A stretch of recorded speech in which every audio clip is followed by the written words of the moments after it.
Alors imaginez un peu la scène. En ce moment même, à des centaines de mètres sous la surface de l'océan, il y a une technologie en train d'être déployée qui semble littéralement sortir d'un film de science-fiction. C'est une innovation presque invisible, totalement silencieuse, mais qui détient potentiellement la clé pour résoudre l'une des crises mondiales les plus urgentes de notre époque. Plongeons donc au cœur de cette exploration fascinante pour comprendre comment l'ingénierie sous-marine est sur le point de transformer notre monde. Le futur de l'eau potable pourrait être silencieux et sous-marin. Prenons juste une seconde pour laisser cette phrase résonner. L'idée même que la survie d'une bonne partie de la population mondiale ne dépende plus de ces énormes usines ultra bruyantes sur nos côtes, mais d'une opération furtive cachée dans les abysses. C'est fou, non? C'est un changement de paradigme absolument total. Tout d'abord, le paradoxe de l'eau. La Terre, on le sait, c'est cette magnifique bille bleue recouverte d'eau. Et pourtant, l'humanité a soif. On a devant nous cette abondance vertigineuse, une source immense qui nous nargue littéralement parce que cette eau, à plus de 5000 mètres de profondeur, eh bien on ne peut tout simplement pas la boire. En fait, on est complètement encerclé par la solution à nos problèmes, mais on ne peut pas y toucher directement. Et là, il faut vraiment comprendre l'urgence absolue de la situation. 2 milliards d'êtres humains font face aujourd'hui à un stress hydrique extrêmement sévère. Avec la population qui explose et le changement climatique qui assèche nos réserves, trouver une nouvelle source d'eau potable, ce n'est plus du tout un luxe. C'est carrément une question de survie à l'échelle mondiale. Ce qui nous amène au problème de la pression. Alors jusqu'à maintenant, notre meilleure réponse face à cette crise, c'était la désalinisation terrestre. Mais il y a un mais énorme.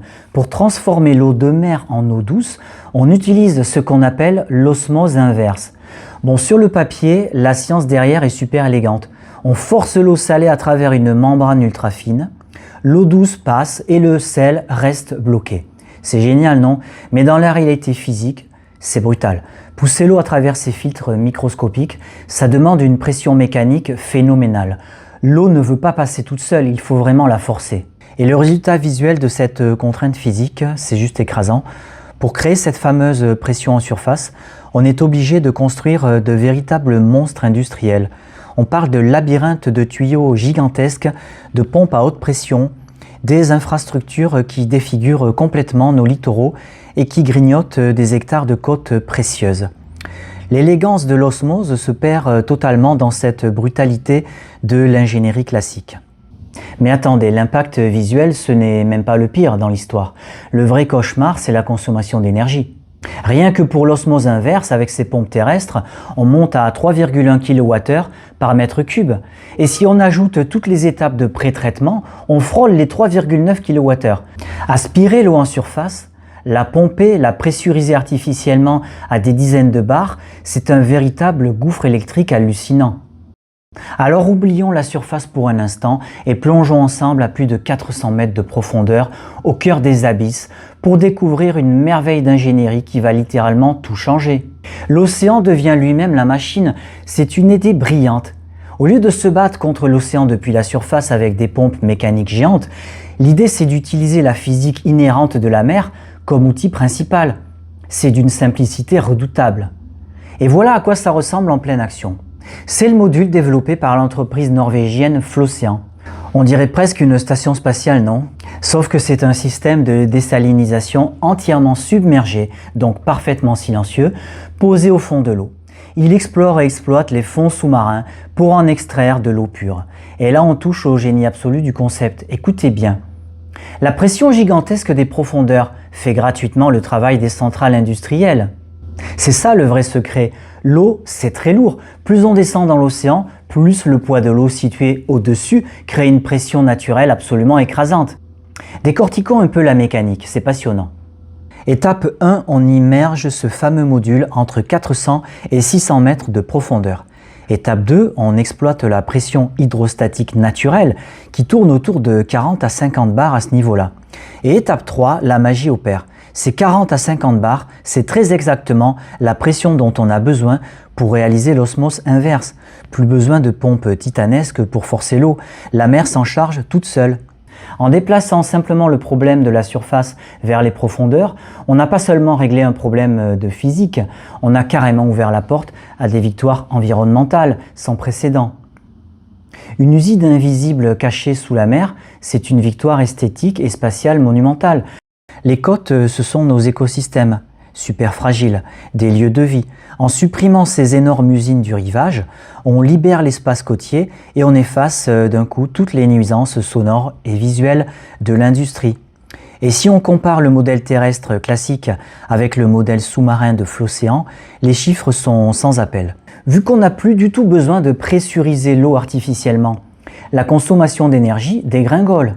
On passe de 3,9 à seulement 2,3 kWh par mètre cube.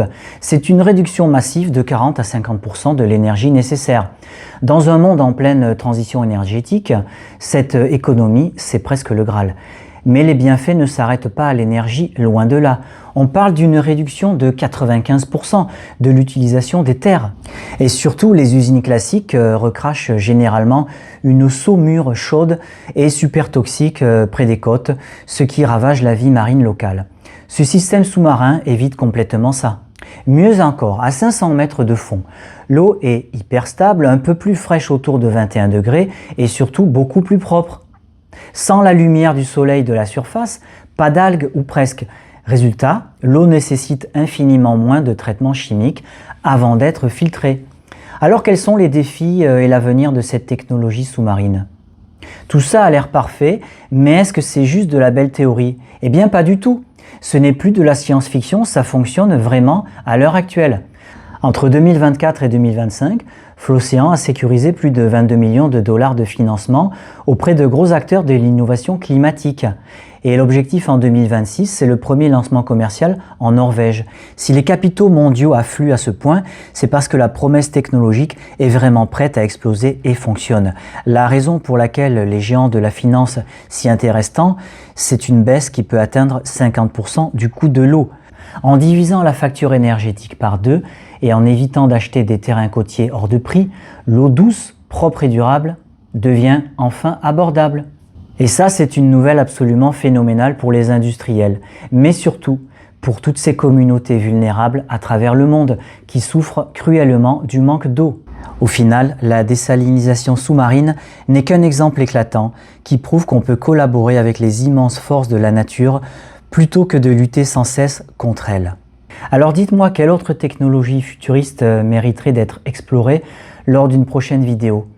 N'hésitez pas à partager avec moi vos meilleures idées dans les commentaires et surtout abonnez-vous à la chaîne Cultura Science.